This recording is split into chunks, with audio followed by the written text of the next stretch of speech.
basically want to introduce the next speaker, who will be coming up in a few minutes, Stella Paris, who is the head of language services at Translators Without Borders. I'm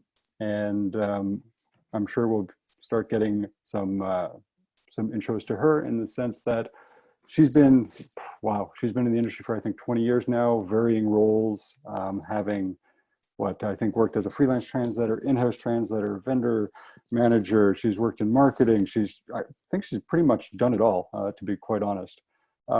She's worked for, I think, top global 100 companies around the world, and now she's basically on the Italian chapter of Women in Localization as part of a member of the management team, and I think she's also on the leadership team of the Translators Without Borders. So I'd like to welcome her, and I'm sure we'll have some. She'll pop in one brief moment. There we are. She's coming in now. So again, I'm going to be handing this off to Stella in a brief second. Warm welcome to everybody from Saint-Cyboire, Quebec, South Shore of Montreal, where we have beautiful blue skies, -1 degree. So I see that Stella's hopped on. Can you hear me, Stella? I can hear you. Can you hear me? Perfectly. Fantastic. Thank you for hopping on. I appreciate you doing this. And we're going to have a great topic, which is communicating COVID, the key role of language in countering misinformation, which misinformation is huge these days. So I really want to thank you for bringing this forward and talking about it. I'm sure it's going to be excellent. So I'll hand it over to you. Thank you so much. Thank you so much, Brian. And quite an introduction. Thank you. I hope the presentation is going to live up to the expectations now. Just want to check that you can see the opening slide okay, that I've got it set right.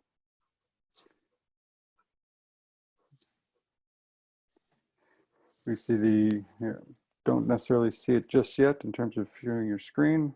Yeah, no, I'm getting some yes answers, so I take that's, okay. I think that's good. Okay. Great. All right then, so I will kick this off. And first of all, I just want to thank you, Brian, and everyone at Smartcat for inviting Translators Without Borders to participate in this unique event. And considering the extraordinary global situation we're now experiencing, the idea of having a virtual conference dedicated to the language services industry seems incredibly appropriate, given our strategic role and responsibility. So never before has the language service industry been so well placed to help mitigate a global crisis on this scale. During this presentation, I hope I'm going to show you how our combined skills and efforts are going to be instrumental in helping control the spread of COVID-19 by ensuring that everyone around the world can receive critical, fact-checked information in a language and format they understand. So to kick things off, I'm going to start out with a couple of quotes, not from me. Let's see if I can advance the slide. Okay. So way back when in February, which was just 2 months ago, but it seems like a lifetime ago, the Director General of the World Health Organization, Dr. Tedros Adhanom Ghebreyesus, he came out and said that we're not just fighting an epidemic, we're fighting an infodemic. And I think it was already very apparent that something special was happening. It really highlighted that the COVID-19 pandemic was being accompanied by another disease, so an infodemic that is just as dangerous and spreading even faster than the virus itself. And then the significance of this phenomenon was echoed just last week by the Secretary General of the UN, Antonio Guterres, who reconfirmed that solving the infodemic is going to be key to slowing the spread of the virus. So what is an infodemic? The term, it's a relatively new term. It was coined back in 2003 during the SARS outbreak. And it was described by the new Oxford American Dictionary as being a surfeit of information about a problem that is viewed as being a detriment to its solution. And what is misinformation? Because we've all been hearing an awful lot about misinformation and probably receiving a lot of misinformation, at least I have. Misinformation, it refers to false or inaccurate information that is spread by a user who may well believe that the content is true, either through a lack of understanding or because of their own insecurities, or perhaps because of their own fears and anxieties, and also because of biases, personal biases and belief systems. Disinformation, on the other hand, it refers to information that has been created intentionally to harm or disrupt individuals and groups. So that's the kind of content that may claim to come from respectable media or government sources, and it's what is often referred to as fake news. So the reason why misinformation has been spreading so easily and quickly and readily during this infodemic is partly due just to the massive increase in social media penetration across the globe in recent years, but it's also due to the fact that people are hungry for information. In the lack of knowledge of what this virus is, rumors are so much more powerful when they are the only source of information that people have. And another characteristic of misinformation is that rumors that trigger strong emotions are more likely to become clickbait and to be shared, adding further fuel to the fire. And we don't need to go very far to understand the dangers of misinformation. This is just a couple of examples from the past few weeks, both related to the COVID-19 outbreak. 27 people killed by alcohol poisoning in Iran, trying to protect themselves from coronavirus. And likewise in Nigeria, poisoning from the drug chloroquine, which had been purported to be a possible treatment for COVID-19. So how do we cure an infodemic? It's apparent that accessible fact-checked information in a language and format people can understand is the key to halting the infodemic. So basically, accessible fact-checked information is to the infodemic what lockdown and physical distancing is to the pandemic. It's the only way we have of slowing this down. And how do we go about curing an infodemic? So, while the science world races to find and test medical treatments and vaccines, the best chance we have is to focus on the cure of the infodemic. Just like a virus, the first thing we need to do is to identify the symptoms. In this case, the main symptom is a proliferation of misinformation. By diagnosing the symptoms, we can work to identify the gaps in understanding and the lack of information that is leading to the spread of false information. And finally, we can work to treat the disease by disseminating clear and reliable information in local languages that people can understand. So over the past 2 months, TWB has been working to cure this infodemic with a whole range of partners and together with our community, a massive collaborative effort. And we've been focusing on the following key areas. First of all, language data and mapping. I'm going to show you a little bit more about this on the next slide. Social media monitoring, developing language resources, translation, of course, and last but by no means least, dissemination. So let's start off with identifying the symptoms with our language data and mapping. So on the screen, you can see that we have a dynamic map, and this is available on our website. And it pulls data from various reliable sources to provide an overview of the language and literacy situation with respect to the spread of the virus. So if we consider the speed at which this crisis is evolving, having real-time data is vital to help inform the risk communication and the community engagement strategies of non-governmental organizations. So for example, if we look at this map, I've just highlighted Bangladesh here, and you can see that it has a 90% growth rate in terms of COVID-19 cases, which is doubling every 5.5 days. And if I were to scroll down, you would be able to see also information about the number of languages spoken in Bangladesh, which is 45, and the fact that the literacy rate is at 71% for women and 77% for men. So that can then help organizations understand, okay, I need to be making sure that my information is translated into these languages. And also if 29% of the female population is not literate, maybe I also need to be considering some audio content. Right, now on to the social media monitoring. So far, what we've been doing initially is we've been focusing on 5 Asian languages. Of course, when we started this in February, the scenario was quite different to where we are today. We've been looking at different channels, logging and categorizing misinformation from a number of different social media platforms.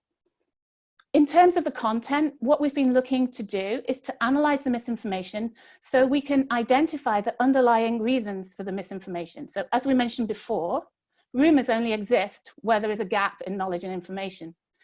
What we want to try and do is to use this misinformation to almost to find the clues to help us understand what information is lacking. And we do this, we've been doing the social media monitoring using a combination of automatic tools, so automatic analysis of social media data and automatic feeds, combined with human analysis and translation and annotation. What we're currently doing is we are using tools for the social media monitoring, and that is being compiled into a dashboard together with weekly insight reports. And that's being shared with relevant organizations, such as the World Health Organization and the International Federation of the Red Cross. And then this is going to help these organizations create the targeted content they need to address the information gaps. As you can see from this slide, it's quite interesting that the predominant theme is methods for cure and treatment of the virus, which accounts for more than half of the posts. But then there are other common themes, including the cause of the virus, with all sorts of conspiracy theories or all sorts of unusual hygiene practices, plus a good dose of stigmatization. So particular groups or individuals being stigmatized because of COVID-19. Next, we have our language resources. So this is what we're starting to call the treatment. We've created a COVID-specific terminology database covering the key terms that we've come across during our work. So both by extracting terminology from the content of our NGO partners, but also including the topics and trends from social media. And the aim is that this terminology resource, it's open, completely open, and can be used by content creators or translators, civil society organizations, frontline medical workers, community health workers, anybody who will have a use for this. The first version is already online, available with 12 languages in text and audio format. But we're about to publish an additional 8 languages, and we've got more in the pipeline, hopefully coming through relatively quickly. And at the same time, we're also working to enhance the functionality of the glossary to include additional richer metadata, so that you could have additional information about the context or the specific geographic usage of a term. I'm sure I don't need to convince anyone on this webinar today about the importance of terminology, but for us at TWB, we do a lot of research into particular terms and how they might be problematic. So we need to make sure that they're translated appropriately so they can be conveyed and understood by local communities. In this COVID-19 outbreak, one of the terms that keeps coming up as being problematic is one that you've all heard of for sure. It's the term social distancing. So currently within TWB, we've been advocating for the use of physical distancing as an alternative to social distancing. We've seen in India, for example, the concept of social distancing, it reinforces existing class hierarchies, and it's considered to be a privilege of the middle classes. Likewise, in many other countries, the concept of social distancing, it simply doesn't translate, like you cannot translate it literally. In Swahili, for example, we found that it made much more sense to have a more meaningful translation, such as keeping a protective distance from other people. Okay, then next, we're moving on to our translation, of course. This is, of course, part of the treatment. We have been translating COVID-19 related content since January. If you check the chart on the left-hand side of the slide, it's interesting to note that the COVID-related translation work that we've been doing actually seems to mirror the epidemiological curve of the virus itself. So it's kind of starts off really slowly in January. And then as the time goes by through February, March, with the peak coming right up in April, it kind of looks like I'm looking at the Worldometer website. Our community has been incredibly busy translating content from our NGO partners, and we've been focusing in particular on community-facing messaging and content intended for health workers, such as training and guidance. On the other side of the slide, you can see the top languages, if you like, but we're approaching, let's say, 1 million words into 78 languages so far. So this is really amazing work by all our language leads and by the community. Next, dissemination, which is the final piece of the treatment. But interestingly, it's actually been the most challenging for us to ensure that information is effectively disseminated. So we've been working with a number of different partners, including NGOs specialized in media and communication, such as Internews and BBC Media Action. In other countries where we have an ongoing presence, such as in Nigeria or the Democratic Republic of Congo or Bangladesh, we're working with NGOs to find the most effective way to cut through the noise of misinformation and to reach the people who need the information the most. So to do that, we need to make sure that the information is as accessible as possible, and then it can be consumed in the best possible formats, whether that be via multilingual chatbots or through the development of language technology tools to support telephone and online helplines, including basic speech recognition in marginalized languages. So this is just the work we've been doing over the last 2 months, more or less. And we're now looking to further scale and expand our work to respond to the increased need for information in local languages as the virus continues to spread. So the road is still long, but what we have seen so far is unprecedented collaboration and support from a cross-section of different language industry players. So here on this slide, I've just put a sample of some of the organizations and companies who've already been collaborating with us, but there are many, many more that aren't included here. But our supporters do include language service providers, technology providers, language organizations, associations. Really just the response has been amazing so far. And how can you get involved? So one of the ways that many LSPs or tech companies have been helping out is by providing in-kind support, whether that be technology services or solutions or translation support as well. Then we also have donations and fundraising. If you want to organize a fundraising initiative, we're always ready to support with that. And we do have a funding campaign specifically for COVID-19. We also have launched the COVID-19 Community Translation Program. So if you have a favorite charity or a community-based organization that you know of who may benefit from translation support, you can let them know about this community translation program. What this does, it basically provides open access to our translation platform so that the community-based organizations can be directly connected with our translation community to translate specifically COVID-19 related content. And finally, you can join the TWB community, either as a translator yourself, or we also look for other profiles as well. We have lots of things to do these days because we don't just do translation. Or if you work for an LSP, we would be happy to organize a campaign together, inviting your translators to sign up to our community. So what does the future hold? Well, we like to be optimistic because it's the best thing to be. I think that the key takeaways are that misinformation, it is here to stay. We all know about misinformation. It's been around for a number of years ago. It's often in the news, but the current crisis has really highlighted its importance and the need to find ways of preventing the spread of information, whether that be through the improvement of automatic detection in order to flag content, but also through the creation of dynamic content creation and dissemination strategies. So getting language, getting content translated and published as fast as possible.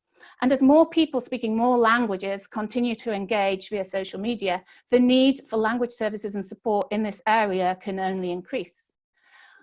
The next trend that I'm sure everybody has been seeing is that there's currently a massive acceleration of technology, both in working practices and language technology. Here at TWB, we were already a remote organization. And I think as an industry, this is a pretty common way of working. We're all pretty tech savvy, I'd like to say. But I've always struggled to explain how my work could possibly work while I'm sitting in my home speaking to people all around the world. And many of my friends just really didn't understand that. Now this is becoming the new normal. And as a result, our working practices are going to become more flexible in the future. And I think this has helped people understand that actually people who may have been reluctant to engage in a remote business relationship in the past may become more accustomed to doing so, which of course creates more opportunities to grow on a global scale. So in some ways, even though we are now looking more internally in terms of our own countries because we can't leave them, but at the same time, because we are all using virtual, remote working platforms such as Zoom, it's becoming easier to engage internationally. And finally, greater collaboration. What we have seen has been quite amazing. We've received so many offers of support, so many amazing projects. We've seen so many translator initiatives, actually, community-based translation initiatives popping up all over the place. And it's been amazing to see. And we are ourselves, we're involved in an initiative with a number of tech companies to accelerate the development of language technology for marginalized languages, which is something we've been trying to do for a long time. Now, all of a sudden, it's happening very quickly. This is a project that would have been incredibly difficult to initiate just a few months ago, and now we've done it in the space of a few weeks. Of course, another example is this conference today. So who would have thought that a 12-hour language conference could be put together in the space of just a few weeks? So as we move forward to the next phase, I really hope that all these relationships and initiatives and all the momentum that we've built over the last couple of months, that we can really try and move that forward into the future. Thank you. Thank you so much, Stella. That was fantastic. You guys are doing wonderful work. We do have a lot of questions that have come in, or a lot. Well, we have at least a couple that have come in that are relatively broad in terms of the scope. One was simply asking if you could share the map that you had in your presentation, and if that's possible, perhaps in the Slack channel or in the chat here, just a link to perhaps your presentation or the map itself. And the other one was asking if someone, how do people collaborate with you if, for example, they are already developing pro bono content themselves? Okay, sorry. First of all, I was just distracted because I was looking for the link for the. Not a problem. I'm throwing everything at you, so that's yeah. No, I've just got the link. I'll do one thing at a time. Perfect. Not a problem. Yeah, so if people are already translating pro bono content themselves, so currently we have our own translation memories. Everything that we're trying to do, we want it to be as open as possible, but we do have some issues around sharing content as everybody does. So it's another sticking point, if you like, that we do have its permissions and privacy and anonymization, and unfortunately automatic anonymization is not foolproof. So that is something we definitely want to do. We're working on it actually to do with COVID-19, working on a project that will publish data sets to GitHub so that then they will be open accessible to all. yeah, so that's that one. Great. If perhaps we kind of take a, I guess, a different direction on that question to say, how do people get involved generally to help out if they want to? Yeah, so I gave a few Mhm. suggestions during the presentation. Yep. Other ways are, yeah, just we have a lot going on right now. So if somebody does have a particular interest, if they can get in touch, or if you want to get involved either as an individual, we do have quite a lot of things going on, but also as an organization, we're happy to discuss with various organizations, depending on what you can do to try and find the right match. So as I mentioned, we sent out, we had a few LSPs where we were arranging to send out a communication to all their translator databases to invite them to sign up to our community, which is a relatively straightforward way of doing things, because then it doesn't create a lot of overhead for the LSP themselves. Right. But yeah. Okay. We've That's also fantastic. got quite a few opportunities coming up in terms of, because we are getting a lot of work at the moment. Great. So there may be opportunities as well to collaborate directly with us. Great, thank you so much. The other thing I think you touched on was obviously the infodemic, and that's, I'm going to be a little bit better at Scrabble after your presentation, so I think my partner should look out. But I think one of the things that I wanted to inquire about is the responsibility that language companies as a whole have with respect to the spread of misinformation. So obviously there's been a concerted effort with respect to Translators Without Borders to trying to weed out all the misinformation and ensure that you're delivering proper info. When it comes to other agencies, I mean, do you see that there's a lot of misinformation being spread through them, just as general? And I'm not trying to point fingers. It's just that obviously when people get projects into an LSP, they may not have for example, the background check capacity or whatnot in terms of the information sources that they're actually working on. So have you seen that happen in the past? Yes, I do. I think that there are a lot of issues with content. You know, we're all overwhelmed with content.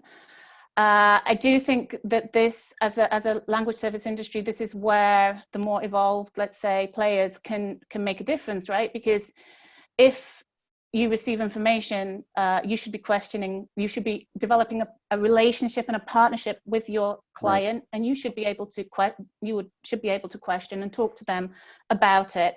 Another thing is actually not misinformation. I didn't mention it in the presentation today, but it's really important, is the plain language. So I know a lot of LSPs do this. So if there is some content that just isn't clear, doesn't make sense, they will go back to the partner and to the customer and try and talk that through, try and develop ways to develop content that is clear and that can be translated more easily, or if there is ambiguous or it's just written really badly, as is often the case. But so that is something else that we've focused very much on, the concept of plain language, so clear, unambiguous language.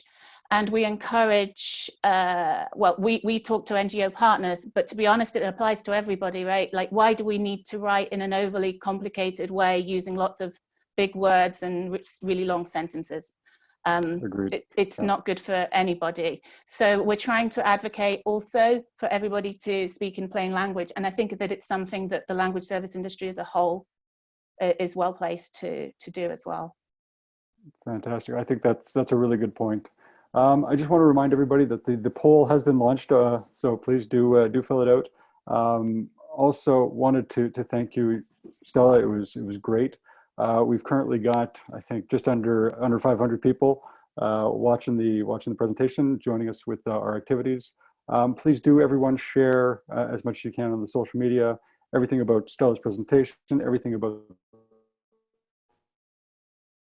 work from home.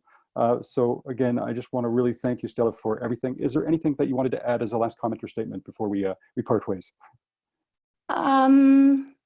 I don't really have so much. I see that my colleague has handily been sharing all the information in the chat. So I saw that great. as well. Thank I you, was very Sharon. happy about that. And yeah, I just maybe reiterate on the pro bono content ourselves. So the community translation program that I did mention. So this is open to any, if there are community-based initiatives, whether it's an individual, if you are translating COVID-related content with a group of your friends or whatever, that if it's useful, you're welcome to use our platform for that. So we have a special page on the website for that with a short application form, and it's pretty easy to get set up. So for example, we had a lady in France who is taking it upon herself to translate all the information from the French government into the local migrant languages. Fantastic. Okay. And great. so she's managing that through our platform. Wonderful. Okay. Well, thank you so much. Again, very, very much appreciate you taking the time today with us. It was great.